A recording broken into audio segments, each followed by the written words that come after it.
Receive a presentation from Nevada Department of Transportation Interstate 15 Tropicana Avenue Design Build Project and direct staff accordingly.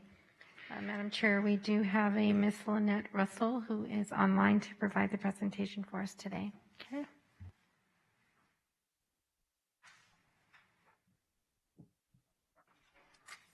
Thank you. Good morning. As stated, I am Lynette Russell, Assistant Chief of the Project Management Division at NDOT, and I'd like to thank you for the opportunity to meet with you this morning and provide you with an update on the I-15 Tropicana Interchange Design Build Project. We last heard from the department late last summer when Jeff LaRude provided you with an update. Jeff has since been promoted, and I've taken on the role of project manager on this important and exciting project. As awkward as it is to do this virtually, I very much appreciate the option. I returned from South Africa on Sunday, and although I had the requisite negative COVID test for the return flight, I'm self-quarantining for a week to make sure I didn't bring any special bugs back with me. Having said all that, I'd like to confirm that you can hear me okay. And if that's the case, then I'd like to go ahead and get started. So next slide, please. Great. So as previously stated, my name is Lynette Russell. I'm the Assistant Chief of the Project Management Division, as well as the Project Manager on this I-15 Tropicana Interchange Design Build Project. I have Jack Sostrom with me here today also from the CA Group to help answer any questions that may come up. It's been several months since you last heard from us, so I'd like to start this morning, still this morning, by reminding you of the project, what it entails, and why we're doing it. I'd also like to inform you about some additional scope that's been added since we last met and let you know where we are in the process and when you might start seeing something actually happening out there. If possible, I'd like to hold any questions until the end, but if there's something really pressing, please just feel free to jump in anytime. So next slide, please. Okay, let's kick this off with a brief reminder about this exciting project. What are we doing and why? Next slide, please. So as you know, the Tropicana interchange is one of the busiest, if not the busiest interchange in the state. I think of it as the gateway to the south end of the iconic Las Vegas Strip, but it's also a critical point of connection for accessing the T-Mobile Arena, McCarran International Airport, UNLV, and of course, the recently completed Allegiant Stadium.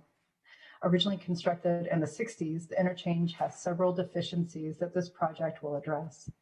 If you've driven along I-15 headed to the north, I'm sure you've noticed that this is a location where traffic really starts to back up. The reason for that is that we've widened I-15 from the south up to this point, but the Tropicana Bridge is too short to allow any future widening. So we need to make the bridge longer in order to continue widening to the north. You may have also noticed, in particular on the south side of the structure, that the bridge has been hit several times. For that reason, we need to make the bridge taller. On the Tropicana roadway, the operations where the ramps meet the roadway are starting to break down with unanticipated volumes of traffic. So we need to increase the capacity of the roadway and turn movements by adding more lanes to the ramps and the bridge. Next slide, please.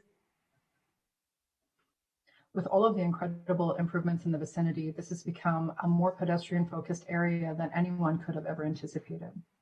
While there are pedestrian facilities in place, we want to increase the capacity and connectivity of those facilities and make it easier for pedestrians to get where they want to go.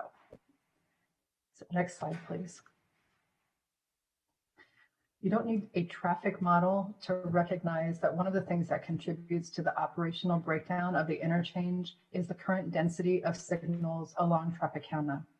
In particular, the signal at Dean Martin is very close to the signal for the southbound ramps. Excuse me. To remedy this issue, this project will eliminate the signal at Dean Martin. Next slide, please. Eliminating this signal will lead to a right-in, right-out configuration that will improve traffic flow through the area and reduce conflicts. Access to all this area will be maintained with circular frontage roads. In keeping with our goal to improve pedestrian capacity and connectivity, 10-foot sidewalks will be added to both sides of the roadway with paths and stairs connecting Tropicana to both Dean Martin on the west side and Frank Sinatra on the east side of I-15. Next slide, please. With the previously mentioned increased clearance of Tropicana Bridge over I-15, the clearance between the Tropicana roadway and the flyover structure becomes an issue for taller loads. In order to remedy this conflict, excuse me, and also to accommodate the numerous other project improvements through the area, the department will need to replace the existing flyover. Next slide. You can see here the flyover is in a slightly different location. The pillars that support the bridge are also in slightly different locations. And you'll have to take my word that the clearance of the new structure is more than adequate for safe passage along the Tropicana roadway. Next slide, please. In addition to improvements at Tropicana Avenue, we're going to be constructing an HOV ramp at the Harmon overpass. Next slide. This will give additional access to the resort corridor and provide some relief to the adjacent interchanges. Next slide, please. The department is also looking to expand its active traffic management sites, or ATMs, similar to what was installed as part of Project Neon. The ATM infrastructure will enhance safety, provide real-time information to drivers, and provide an opportunity to actively manage the freeway corridor. Next slide, please. Okay, since our last update, we have expanded the scope to include 2 additional major items of work. First, as shown on the right, the department has been working on the design of a pavement preservation project between Hacienda and Warm Springs. With the work we'll be doing for the new ATM infrastructure, the footprint of this Tropicana project goes right through that pavement preservation area. In the interest of saving time, cost, and the inconvenience to the traveling public associated with putting out a separate project to bid and construction, the department has decided to include the pavement preservation work in this project. This effort will include mill and overlay of I-15 down to Warm Springs, full depth pavement repair where required, bridge deck rehabilitation, and other miscellaneous improvements and maintenance items. Second, as shown on the left side of the screen, the Clark County Water Reclamation District has requested that NDOT include a replacement of its older, less efficient systems near the intersection of Dean Martin and Tropicana. As part of this work, 2 existing crossings of I-15 are proposed to be replaced by a single, larger pipe connecting sewer manholes near the Excalibur, New York intersections. Although this work will be done for the Water Reclamation District, it will be constructed as part of the Tropicana Design Build project, increasing possible impacts to the traveling public in regards to lane closures and disruptions on Dean Martin and Tropicana, but sewer service will not be interrupted. Again, doing this work as part of this Design Build project will ultimately save the time, cost, and inconvenience of setting out another project on the heels of the completion of this project. Next slide, please. So our project goals have not changed since our original presentation, but I wanted to restate them here because I think they're really important. The department has evaluated the critical elements to make this project a success, all the while balancing speed and construction efficiency with reducing impacts to the traveling public and local businesses as much as possible. We know there will be many impacts to the Tropicana interchange and its adjacent connected roadways. Through it all, the department has focused on maintaining I-15 as a critical economic and transportation link. Even so, closures and lane reductions will be required. Similarly, closures on adjacent roadways are inevitable. However, Tropicana will be required to have through traffic maintained at all times, and full closures of any surface streets will be limited to those times when there are absolutely no other options to completing major construction activities. All lane reductions and full closures on both I-15 and the local roadways will be minimized and balanced with accommodating area special events, business access, and pedestrian connectivity over the duration of the construction phase. Next slide, please. So businesses and their viability are very important to the department and to the community, and we've made maintaining access and coordinating with businesses one of the major goals for this project. At no time will a business access be completely closed off. The department has been proactive in meeting with and working with stakeholders throughout the design development process. We will continue to work closely with stakeholders immediately adjacent to the project, as well as businesses in the surrounding areas. Once we selected our design build team, we'll establish regular meetings with all stakeholders to provide an opportunity for open discussion well in advance of any of the inevitable disruptions and detours. Next slide, please. This corridor is full of critical utility infrastructure that will require protection in most cases and relocations in limited scenarios. Similar to the department approach to vehicle and pedestrian movement through the project during the course of construction, we're committed to ensuring all utilities remain functional and in service throughout the project, allowing utilities uninterrupted service to their customers. Next slide, please. As part of our goal to limit impacts to local businesses, we're focused on driving solutions that minimize or mitigate impacts to visibility of businesses and their advertising. Next slide. Three-dimensional models will be created of the final design to, among other things, ensure that this goal is accomplished. Next slide, please. Additionally, the department has already begun critical coordination with the Army Corps of Engineers to advance the project's 408 permit. We're currently in the process of responding to comments from the Corps' recent review and anticipate having that permit in place by summer. We're also coordinating with utility owners throughout the corridor to help them understand the improvements and how we will work together to mitigate impacts. We are proactively working with various stakeholders like yourselves to discuss the project, listen to concerns, and adjust our technical requirements accordingly. Some of the stakeholders we've been in discussion with include Clark County Public Works, Clark County Regional Flood Control District, Clark County Water Reclamation District, the Resort Corridor Mobility Association, MGM, RI, and Stations Casinos. This is by no means an all-inclusive list of the stakeholders with whom we've been working. Lastly, we've met with various property owners throughout the project limits where right-of-way may be needed. We're starting the appraisal process and reaching out once again to impacted property owners. Next slide, please.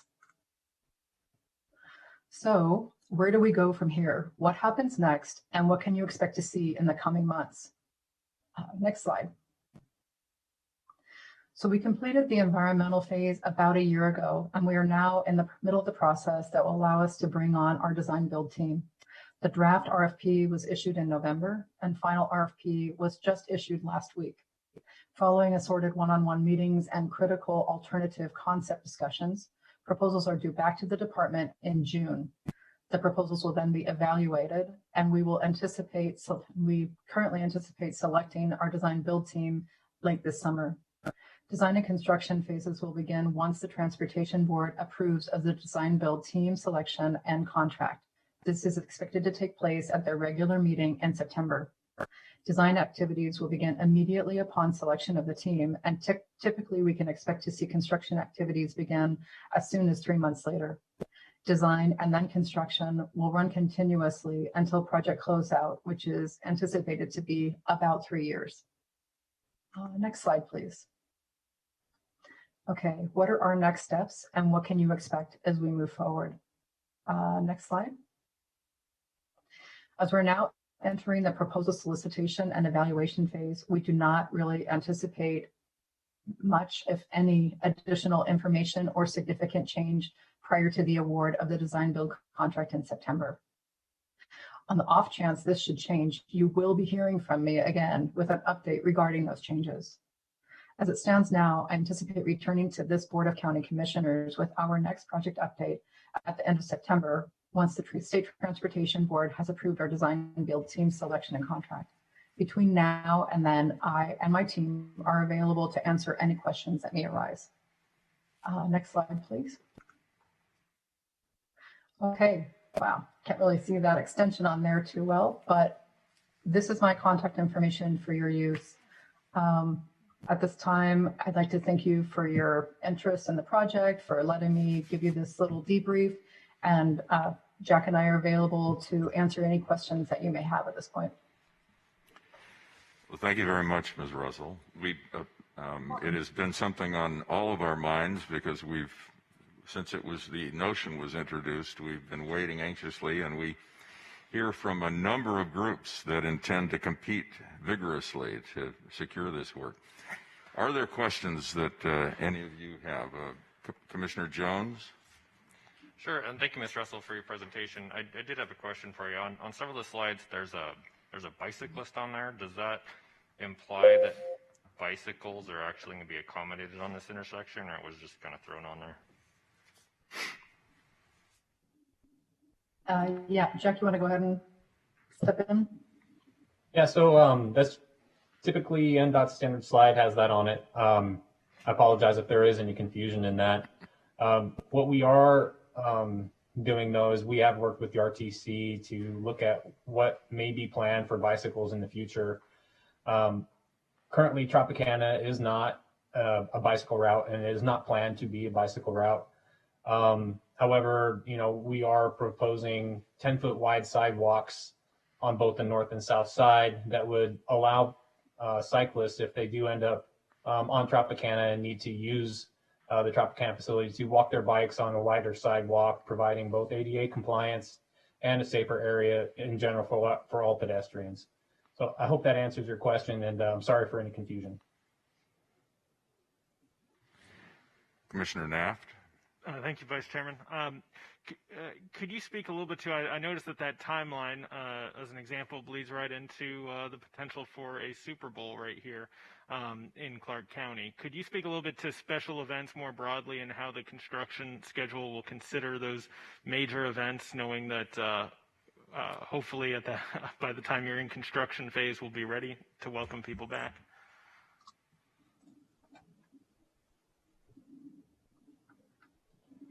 Lynette, did you want me to take this one? Sure. Okay. We are accommodating right now special events, and what we're planning to do with those special events is the design builder that we select will be required to have I-15 and a certain number of lanes on Tropicana and adjacent roadways open during all the special events that we've identified. And the Super Bowl obviously would be one of those events that would be large enough that it's going to make that list in the future. But we will be working with the design builder to identify any future special events that are significant, both locally in the interchange vicinity as well as regionally, to make sure that there's adequate capacity on I-15 to move travelers from California back and forth from home to the events, as well as locals.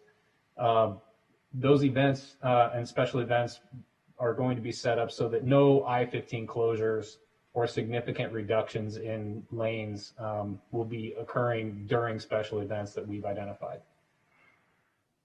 Thank you very much. Do you know, I don't know if at this point you can specify what the threshold would be for a special event, or do you intend on working with the LVCVA to identify those?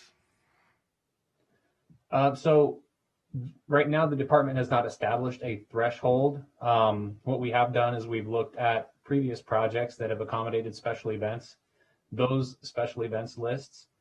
We've also coordinated with Clark County Department of Public Works on the development of our contract documents. And Dennis and his group have had an opportunity to review the list of events that we have currently. And then again, we will be evaluating that list as the project continues to make sure that we accommodate events that would be impacted if we were to say close the interchange for a weekend. We really don't want to do that when there's an event weekend in town. Thank you. And I might just add, it would be really helpful, it will continue to be really helpful that you are in constant communication with our Public Works office and they with the members of this commission so that we can help get the word out. Sometimes it's really all about communication. And right now, looks awfully daunting given the prospects of conflict with the events that have been mentioned by Commissioner Naft. So that's really important to us. Are there other commissioners that have questions or comments? Commissioner Sagerblum? I just wanted to ask a question. Hypothetically, if this infrastructure money came from Washington, D.C., and we had a ton of money come out, could you speed the process up, work 24 hours a day, 7 days a week kind of thing? it's a delicate balance out there, to be honest with you. We are intending to go as quickly as we can possibly go, but we need to balance our speed of construction with the needs for our stakeholders and businesses in the area. So yeah, I'm not sure if there's enough money at some point to make it go like in a week or two. That would be fantastic. At some point you run up against the ability to get things done quickly and with maintaining accesses and movement of vehicles and pedestrians through the area. Jack, do you have anything to add to that? I do. We definitely understand the potential for impacts of this project, as well as fully understand that you cannot build something on top of itself without having some adverse impact. When we set up the initial project schedule, we developed a schedule that assumed a 2-shift day. And then we still ended up with about a 3-year construction duration that you see in that Lynette presented in her schedule. We did look at a 3-shift day, but I believe we backed off of requiring a 3-shift day of our contractor, but that's not to preclude the design build proposer teams from proposing to have a 3-shift day in order to advance the work quickly. Anything more from members of the board? We thank you very much for the presentation, the information, and we look forward to hearing a whole lot more from you over time. So, Vice Chairman Gibson, before we step off, I just wanted to follow up and let you know that we have been and will continue to be in very close communication with the county on this project. Public Works has been really instrumental in helping us develop our technical provisions, and they're going to be taking ownership of some parts of this project as well. And it is a daunting project. It is a little bit intimidating, just the heavy traffic volumes through this area, and coordinating all of the maintenance of traffic and movement of traffic. But I would say it's daunting, but not insurmountable. We will get through this. We got through some pretty difficult construction in the past, and it needs to happen, unfortunately. So this is the time. We'll all work on this together and get through it. So thank you again for your time today.